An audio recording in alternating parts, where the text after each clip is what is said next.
CPM এর bomb বন্দুকের নিচে মাথা নিচু করে আমাদের বেঁচে থাকতে হতো। এই বাংলা নবজাগরণ থেকে স্বাধীনতা আন্দোলন সংগ্রাম বারে বারে পথ দেখিয়েছে। তাই আগামী 7 তারিখ মানুষ জবাব দেবে, তৈরি চলবে না অন্যায়, টিকবে না ফন্দি, জনগণের আদালতে হতে হবে বন্দী। আমি খালি আপনাদের অনুরোধ করব, ব্যবধানটা বাড়া হবে, যে এবার 2.5 লাখ 2 লাখ নয়, 4 লাখ ব্যবধানে আবু তাহের খান এবং জোড়াফুলের প্রার্থী, ব্যানার্জির প্রার্থী, মামাটি মানুষের প্রার্থী, হেটে মানুষের প্রার্থী, বাংলার প্রার্থী, তাকে জেতাতে হবে। শপথ আপনাদের সকলকে নিতে হবে।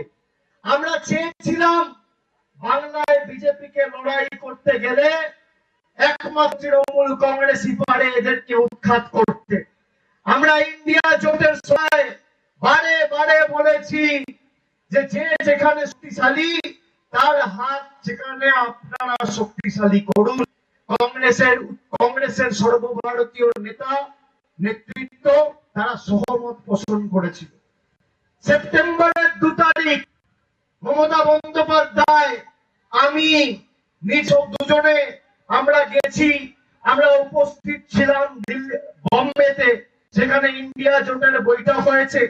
রাহুল গান্ধী, সোনিয়া গান্ধী, একাধিক রাজ্যের মুখ্যমন্ত্রী, দলের নেতা সবাই সহমত পোষণ করেছিল যে বাংলায় একমাত্র বিজেপির বিরুদ্ধে বিজেপিকে উচ্চিক্ষা দিতে পারে তৃণমূল কংগ্রেস। আর সেই দিন সেপ্টেম্বরের 2 তারিখ ধূপগুড়ি উপনির্বাচনে মোহাম্মদ সেলিম আর অধীর রঞ্জন চৌধুরী একে অপরের হাত ধরে তৃণমূল কংগ্রেসকে আক্রমণ করেছিল। সেই দিনকেও আমি কিছু বলিনি, কিন্তু আজ আপনারা দেখুন, আজকে বলুন আপনারা যারা উপস্থিত রয়েছেন, আপনারা চান বিজেপিকে উচিত শিক্ষা দিতে, হ্যাঁ কি না? হ্যাঁ কি না?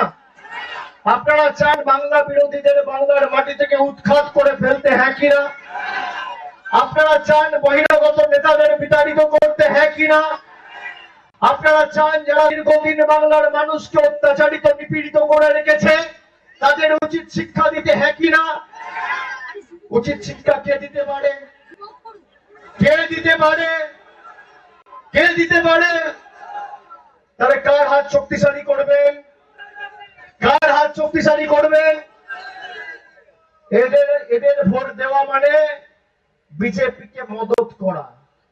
আপনারা যারা 2 লাখ 3 লাখ লোক 2019 সালে কংগ্রেস সিপিএম কে ভোট দিয়েছিলেন, বলুন ভোটটা নষ্ট হয়েছে কিনা?